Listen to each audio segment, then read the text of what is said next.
Karena kita siapa? Orang Roma masuk di situ.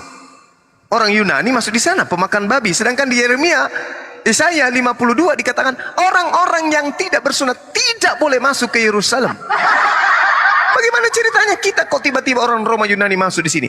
Jangan kepedean orang Kristen Indonesia. Kalian itu 2000 tahun baru muncul. Yang diceritakan dulu ini adalah Kristen abad mula pertama, yaitu Roma Yunani, sang penyembah dewa-dewa. Apakah penyembah dewa-dewa manusia pemakan babi tidak bersunat ini masuk di sini?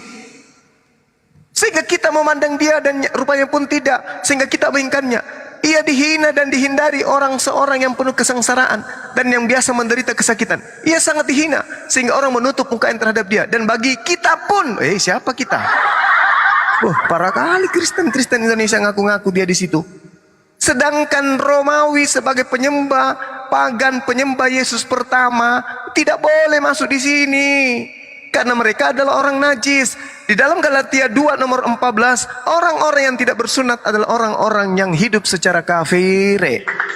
Orang kafir. Lalu bagaimana mungkin orang Kristen bisa masuk di sini di kitabnya orang? Merasa. Orang Kristen merasa di sini. Tetapi dia tertikam oleh karena pemberontakan kita. Roma Yunani masuk di dalam kitabnya orang Yahudi. Bersama-sama dengan Yahudi dan mengatakan kita.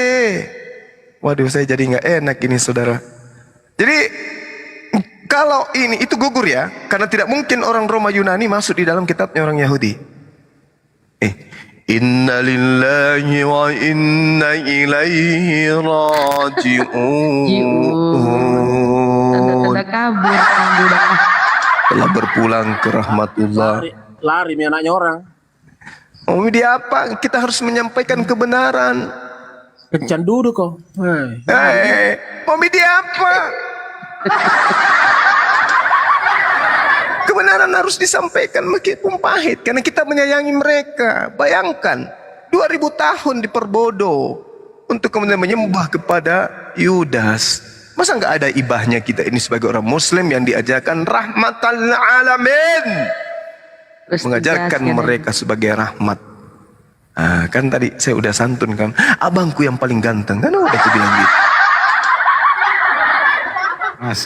Bayangkan saja nih bang, bayangkan saja ini sahabat-sahabatku, hanya gegara 30 keping uang perak aja, seorang nabi Tuhan yang dikasihi kemudian rela dibunuh. Apa iya?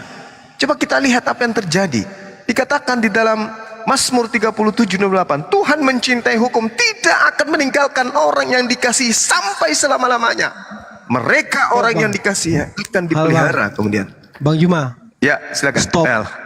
Jangan berlebihan membual dengan kata-kata manismu. Apa? Saya membual apa? Jangan membual, Bang. Saya membual apa? Dengar, Bang. Abang harus dengar.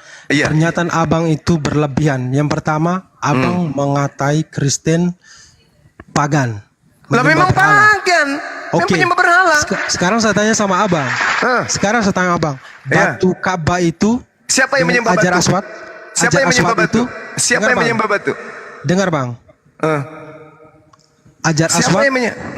Siapa yang menyembah batu? Kalau enggak usah, saya udah tahu ajaran Kristen itu didoktrin begitu. Sekarang saya tanya, siapa yang menyembah batu? Ka'bah itu siapa?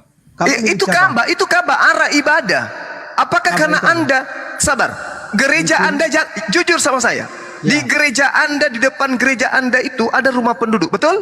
Ada? Benar. Ada toilet nggak di situ di depan? Tidak ada gereja di depan gereja di rumah penduduk yang ada di depannya rumah, ada nggak rumah-rumah mereka itu ada toilet? Ada bang, ada. Menghadap ke sana ndak Anda kalau ibadah? Kita menghadap altar bang. Iya, di belakang altar itu ada nggak toiletnya rumah penduduk? Ada, tapi di dalam rumahnya. Apakah itu berarti Anda menyembah toilet? Karena Anda menghadap ke sana. Sorry bang. Kita posisi dalam rumah bang, bukan menyembah. Benar, ini di rumah saya Makassar sampai ke Ka'bah itu berapa rumah yang harus saya lewati? Apakah karena Anda beribadah di gereja menghadap toilet, Anda dikatakan menyembah toilet? Bang, suaramu terlalu keras bang. Oh memang. Suara saya. Memang. Mikir saya tidak mengerti bang. Sekarang begini, ketika Anda beribadah di gereja, Anda menghadap ke pendeta, betul? Menghadap ke altar. Menghadap ke pendeta, Tabernakel, betul? tempat suci, Pendeta ada di depan, betul? Ya, Pendeta punya batu nggak? Batu sakar. punya. Anda menghadap ke dia. Apakah boleh saya katakan Anda menyembah batu sakar pendeta? Sorry bang, kami datang ke gereja untuk menyembah Tuhan. Ya, iya, kata Anda yang dihadapi itu, yang di hadapan kita itu arah ibadah itu Tuhan kan? Karena kami mengarahkan wajah kami ke Ka'bah, di situ ada batu Hajar Aswad. Anda menuduh kami menyembah Hajar Aswad. Anda setiap ke gereja, Anda itu menghadap ke pendeta. Pendeta punya batu sakar. Boleh enggak saya pinjam kalimat saudara? Anda menyembah batu sakar pendeta. Bagus kalau laki-laki. Kalau perempuan pendetanya gimana? Anda menyembah kacang sembunyi. Tempe. Malah saya. Jadi nggak boleh Anda saya mengatakan Anda pagan. Kenapa? Karena Anda menyembah dewa matahari. Makanya ibadah Anda itu hari Minggu, Sunday. Dengar bang, Saya dengar setiap Anda bicara. Silakan. kalau saya menyembah pagan, berarti saya tidak pernah berdoa menyebut nama Allah. Allah itu Tuhannya umat Islam yang dipakai oleh terjemahan Indonesia. Harusnya, saudara, harusnya kalau Anda jujur, ini saya katakan kepada saudara ya, kalau Anda jujur menyembah Tuhan, kata Tuhan dalam bahasa Yunani itu bukan theos tapi arkontas. Sedangkan kitab saudara dalam bahasa Yunani penuh dengan kata theos. Coba Anda cari bahasa Yunaninya dewa apa? Yang ada di sini, yang ada di sini semua Theos. kita. Apa bahasa Yunaninya dewa? Theos. Theos. Apa bahasa Yunaninya Tuhan? Arkontas. Coba cari bahasa Yunaninya Tuhan apa? Kontas. Arkontas. Bahasa Yunaninya dewa? Theos. Yang tertulis di original teks kitabnya orang Romawi Yunani pertama kali dalam bahasa Yunani, Theos atau Arkontas? Arkontas. Theos. Theos. Kenapa jadi Arkontas? Eh, Di dalam kitabnya orang ya Kristen Romawi Yunani yang tertulis Theos iya. atau Arkontas? Theos, sorry. Theos. Theos sama dengan Dewa. dewa. Dewa. Penyembah dewa adalah penyembah Pagan. Kami mau menyelamatkan saudara, bukan menghina. Kamu bukan Tuhan bang. Saya memang bukan Tuhan, betul. Tapi sebagai saudara yang menganggap Theos sama dengan Allah, dewa sama dengan Allah, itu kami tolak. Kami nggak mau. Jadi kami yang satu kali mendayung, 2-3 pulau kami terlampaui. Anda meninggalkan pengajaran Allah sama dengan Theos, Anda juga meninggalkan Theos itu adalah Allah. Dan hentikan menyebut paganisme agama Anda dengan penyebutan Allah atau Allah atau Allah. Hentikan. Sebutlah Theos atau Yahweh. Baru kita tidak perlu diskusi. Selama masih ada kata Allah yang adalah Theos di aslinya, kami tak akan pernah terima itu, Bung. Wow, keren sekali bang ya. Iya, iya. Di luar sana, di luar Indonesia, dengar, di luar Indonesia tidak ada orang Kristen mengenal nama Allah. Hanya di Indonesia. Kenapa? Karena mereka ingin menyesatkan dengan cara menipu umat Islam awam. Oh, di kitabnya orang Kristen, nama kitabnya Alkitab Taurat. Oh, Tuhannya. Allah juga tahu di dalam. Ada juga kata Nabi, ada juga kata Rasul di dalam tahu. Ada kata Roh Kudus tahu. Ada awal, ada akhir, ada iman, ada wahyu juga ada. Ada juga kata malaikat, ada juga kata iblis, ada kata setan, syafaat, berkah, ada juga kata salib. Oh, Kristen dan kita sama aja. Ya udah murtad aja deh. Itu tujuannya kitab Anda menyusup masuk ke tubuh Islam. Sementara Theos itu dewa, Arkontas itu Tuhan. Nah, ini Anda hanya korban. Korban dari mana? Korban dari penjajah Belanda dan Portugis. Islam saja muncul di 600 tahun bang. Yes, itulah anehnya. Islam muncul di tahun 600 sekian. 600 Kristen sekian. muncul di abad keempat. Tapi lucunya, Kristen justru meniru yang belakangan muncul. Keren sekali ya bang ya. Ya saudaraku, itulah fakta. Tuhan Anda dalam original teks itu theos. Harusnya kalau Al-Quran ini bukan kalamullah, bukan firman Allah, Al-Quran meniru kitab saudara. Tapi faktanya kitab saudara niru Al-Quran.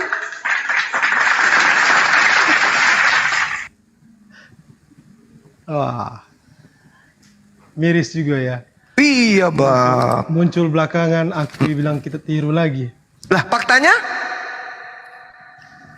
Faktanya apa Bung? Faktanya apa? Kami yang meniru kitab Anda atau Anda yang meniru kitab kami? Faktanya dulu, kita cerita fakta dulu nih. Kamu yang meniru kitabnya kami. Tolong tunjukkan di mana kitab saya meniru kitab saudara. Tunjuk. Oke. Coba sebutkan nama nabi situ bang.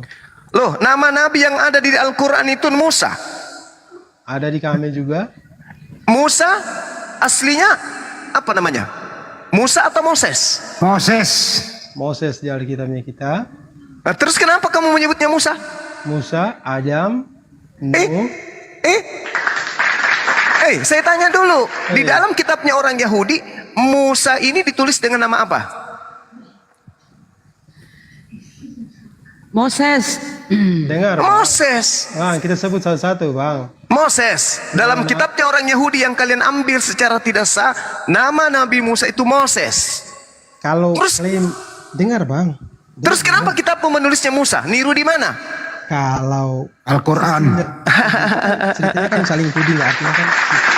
Enggak. Kitab Yahudi, Musa atau Kamu Moses? pencuri dari Gue tanya dulu. Israel, Kitabnya orang Yahudi, Musa atau Moses?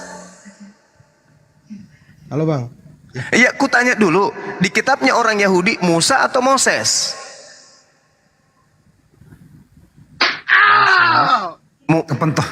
Kepentok kepalanya waktu ini. Musa atau Moses? Di kitabnya orang Yahudi, Musa atau Moses? Jawab bro, Moses. Jawab. Moses. Oh ya. Moses. Kitabnya umat Islam Musa. Kitabmu? Musa. Iri atau Niru siapa? Kau niru siapa? Islam niru siapa juga? Bukan niru Loh. Moses juga. Lah, Kenapa tertawa? loh.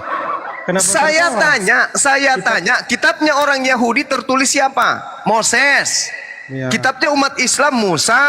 Kitabnya Kristen tertulis apa? Musa. Kenapa Anda menulisnya Musa? Dari mana ambil Musa? nyolong. Itu tertulis begitu ya. Dari mana Anda mengambil kata Musa? Anda kan menuduh tadi nama-nama. Makanya aku tanya. Hati diskusi dengan Bang Suma. Di bahasa Indonesia kan tahu di bahasa Indonesia kan. Nah, bahasa Indonesia dari mana sumbernya? Musa, kalau dia menggunakan bahasa Indonesia berarti lebih dulu Al-Quran. Bahasa Indonesia muncul nanti kapan? Sedangkan bahasa Al-Quran Musa itu 1400 tahun silam. Nyuruh. Anda yang niru atau kitab saya yang niru? Jujur, Mengaku bukan aku yang tanda tangani proklamasi. masih mau datang besok? Hancur kepalanya ini waktu ini, hancur kepalanya ini. Saya udah bilang, Jangan saudaraku. pernah hancur. Sekali ku berdiri, tetap ku berdiri bang. Ya udah, sekarang kau jawab, siapa yang meniru kata Musa? Sekarang saya tanya abang juga. Loh, Kalau- jawab dulu. Siapa yang meniru kata Musa? Kata Moses. Melkior, mengaku saja bahwa aku yang tanda tangani proklamasi, mengaku saja. Ayo saudaraku, ayo. Jujur kita. Kita disimak 3.000 orang lebih. Di channelku juga 3.500 kurang lebih. Ayo. Susah, Kristen disuruh jujur Kita susah. diartikan, kan Moses diartikan ke bahasa Indonesia Musa ya. Ayo. Itu kan perjalanan Musanya itu di Berarti kitab Anda yang meniru Quran. sorry. Dari mana? Enggak ngaku. Dari mana kata Musa kamu ambil? Pernah mengaku karena Dari mana kata Musa saudara ambil? Dari mana? dari kitab perjanjian lama bang, Perjanjian lama tertulis apa? Moses Kenapa jadi Musa di kitabmu? diartikan ke bahasa Indonesia bang. Orang Indonesia dari mana kenal kata Musa?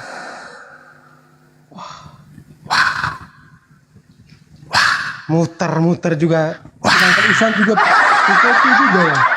Enggak, orang Indonesia. Orang Indonesia mengenal kata Musa dari mana?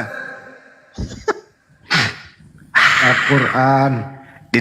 Ingat, Indonesia agama tertua adalah Hindu. Di Hindu tidak ada nama Musa. Ayo, dari mana orang Indonesia mengenal dan menyadur kata Musa?